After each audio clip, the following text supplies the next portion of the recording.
성령의 인도하심을 받으려고 하는 것이 아니라 성령을 자기가 인도하려고, 교회가 성령을 인도하려고, 교회 가운데 창사를 만들어서 성령께서 오시면 감금시키잖아요. 성령께서 일할 수 없도록 감금시키잖아요. 그래서 자기 필요할 때만 성령께서 할 수 있도록, 자기 뜻대로만 할 수 있도록 성령께서 오셔서 죄에 대해서, 예에 대해서, 심판에 대해서 말씀하셔야 되는데, 인간이 성령께서 하시는 일에 대해서 잘했다 잘못했다 심판하고 말이죠. 그럴 권리가 있습니까? 그럴 권한 인간한테 있어요. 하나님에 대해서 바리새인들처럼 누가 바리새인이에요? 교회가 성령의 종이 되어야지 성령을 교회의 종 삼으면 안 됩니다. 예수님께서 제자들을 인도하는 것이지 베드로나 제자들이 예수님을 인도하면 되겠어요? 성령께서 예수님처럼 교회를 인도하시는 거잖아요. 제자들을. 그 제자들을 인도하시잖아요. 사도행전에 그렇게 역사하셨잖아요. 우리도 성령의 인도를 받아야 제자가 되는 것입니다. 제자한다고 제자가 되는 게 아니에요. 성령의 인도를 따라 사는 사람이 예수님의 제자인 것입니다. 성령께 사로잡힐 때에만 교회가 의미가 있는 거예요. 의미가.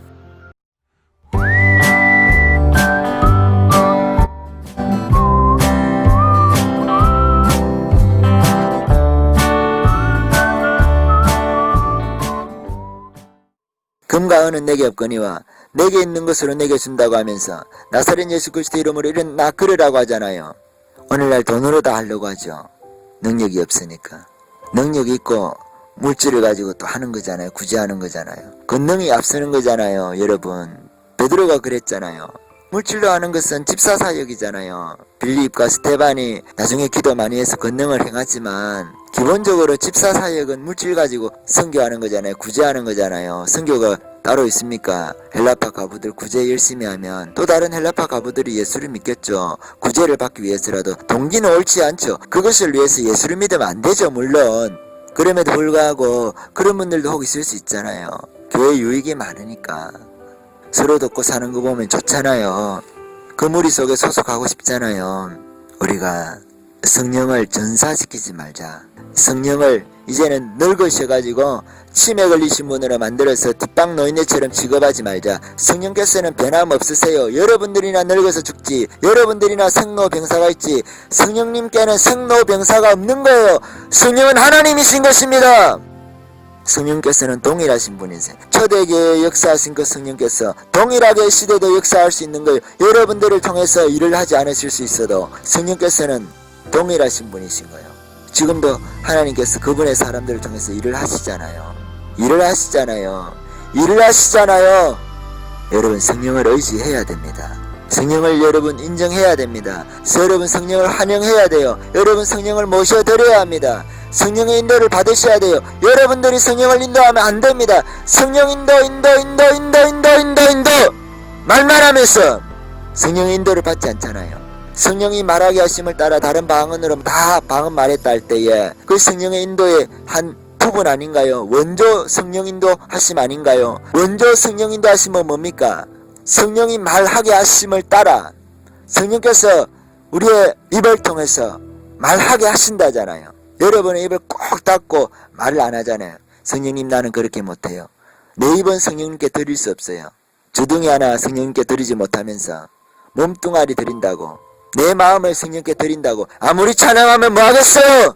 성령께서 또 방언을 주셔도 쓰지도 않으면서 성령의 인도하심을 받으려고 하는 것이 아니라 성령을 자기가 인도하려고, 교회가 성령을 인도하려고, 교회 가운데 창사를 만들어서 성령께서 오시면 감금시키잖아요. 성령께서 일할 수 없도록 감금시키잖아요.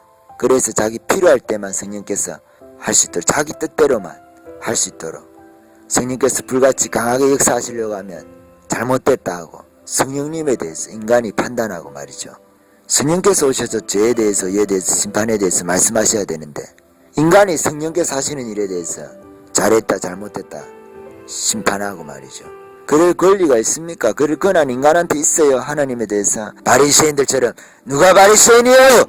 교회가 성령의 종이 되어야지 성령을 교회의 종 삼으면 안 됩니다. 예수님께서 제자들을 인도하는 것이지 베드로나 제자들이 예수님을 인도하면 되겠어요? 숫자가 많다는 이유로, 건강하다는 이유로, 더 젊다는 이유로, 돈이 많다는 이유로, 잘생겼다는 이유로, 더 지혜롭다고 착각하는 그 이유로 그렇게 하면 안 되잖아요.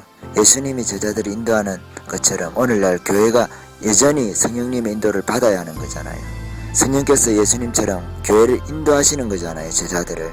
그 제자들을 인도하시잖아요. 사도행전에 그렇게 역사하셨잖아요. 우리도 성령의 인도를 받아야 제자가 되는 것입니다. 제자한다고 제자가 되는 게 아니에요. 성령의 인도를 따라 사는 사람이 예수님의 제자인 것입니다. 성령의 인도를 따라서 사십니까? 예수님의 제자가 되기를 원하십니까? 성령 충만을 위해서, 성령 세례를 위해서 방언을 받으셨으면 방언으로 기도를 많이 하셔야 돼요. 방언으로 기도를 많이 하셔야 됩니다. 금식도 하시면서, 철야도 하시면서, 문제가 있을 때마다, 문제가 없어도 성령을 달라고, 문제가 없어도 진리를 깨닫기 위해서, 진리에 바로 서기 위해서. 내 영혼이 문제만 있을 때마다 찾는 것이 성령입니까? 내 영혼이 성령님 앞에서 바르게 살도록 그렇게 기도해야 하지 않겠습니까? 성령을 의지해야 하는 거예요. 여러분, 언제까지 그러고 계시겠어요? 성령을 의지해야 할 것입니다. 교회가 성령께 사로잡힐 때만 교회가 의미가 있는 거예요. 교회가 의미가 있어요. 교회로서 교회론의 핵심이 뭡니까? 성령론 없이 교회론이 있을 수가 있어요? 아니, 성령론 없이 교회론이 있을 수 있냐고요. 개인이 그리스도인이라고 할 때 그리스도인이 중생에서 태어나잖아요. 그리고 교회에 성령이 임해서 교회가 확장이 되는 거잖아요. 교회가 계속 성령 인도를 받아야 되는 거잖아요. 지금도 예수님도 성령이 교회들에게 하시는 음성을 들으라고 하잖아요. 무슨 성령론 없는 교회론이 있습니까? 성령이 하나되게 하심을 힘써 지키라. 평안에 매는 줄로 하나되게 하는데 성령께서 그 평안에 매는 줄 아니겠어요? 평안에 매는 줄이 따로 있습니까? 성령에 충만하고 나도 성령 충만, 너도 성령 충만, 성령께서 주시는 진리의 말씀으로 충만. 그렇게 할 때 그것이 같은 생각, 같은 마음을 가지게 되면 그렇게 해서 그것이 하나가 되는 거잖아요. 평안에 매는 줄이 되잖아요. 같은 생각, 같은 마음을 가지고 있으니까. 우리 다른 생각을 갖고 있는 사람들하고 있으면 참 평안하기 어렵잖아요. 다른 마음을 갖고 있는 사람들하고 같이 있으면 참 평안하기 어렵잖아요. 마음이 하나가 돼야 되잖아요. 부부 사이에도 마음이 하나가 되지 못하면 얼마나 불행합니까? 생각이 하나가 되지 못해도 얼마나 불행해요. 부부 사이에도 한쪽은 진보고 한쪽은 보수고 하면 참 행복하지 않잖아요. 부부 사이에도 그 정치적인 색깔도 가급적이면 같은 게 좋아요. 하나가 돼가지고 있어야지.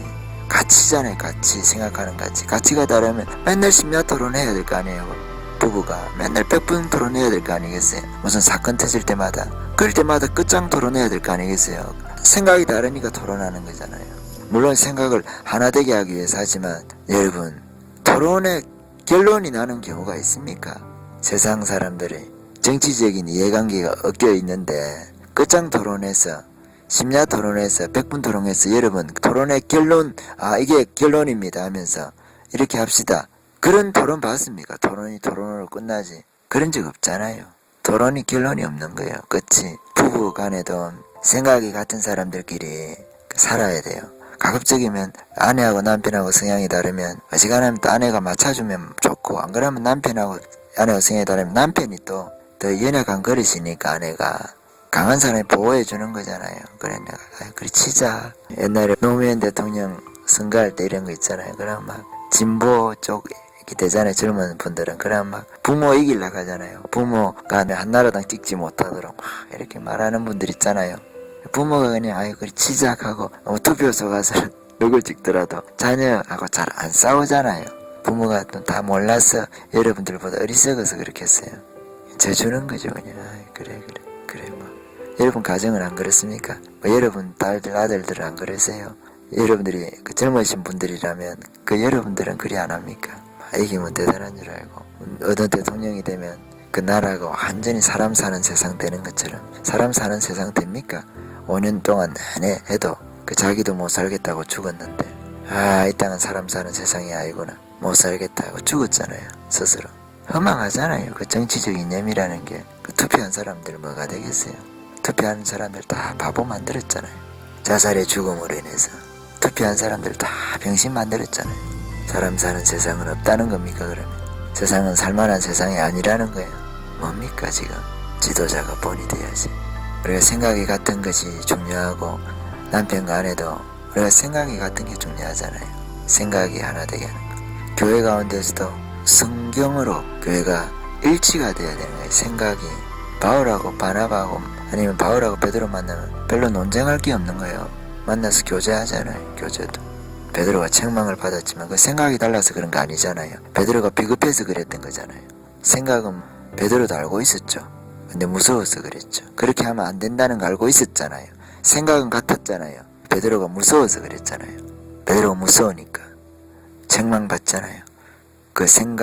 그러한 생각들이 교회를 분열시킬까 봐서 그 다른 사람들이 자기의 삶을 정당화시키는데, 유대인과 이방인을 차별화시키는데 다른 사람들이 그 사건을 논리적 근거로, 그 사건에 대한 해석을 가지고 논리적 근거로 들까 봐서 베드로도 이렇게 했다. 앞으로 모든 유대 교회는 이방인들과 함께 식사하지 마라 하면서 그 공격하고 싶은 사람들 있잖아요. 유대인들 열심히 있는 사람들이 베드로도 그때 보니 식사를 딱 일어나더라. 너도 당연히 일어나야지. 네가 베드로보다 대단하냐? 이렇게 하면서 그 사건을 계속 써먹을 거 아니겠어요. 그러니까 바울이 책망하잖아요. 그러니까 베드로 그랬겠죠. 그래 미안하다. 주님께도 주여 죄송합니다 했겠죠. 그게 못 일어났겠죠. 바울이 얼마나 멋있습니까, 여러분. 여러분, 오직 성경 일할 때 우리가 바울을 추구할 수가 있는 거예요. 예수님께서 바울을 쓰시는 이유가 있는 거예요. 바울을 쓰시는 이유가 있는 거예요. 주의 명령에 대한 절대적인 복종이 있잖아요. 바울에게는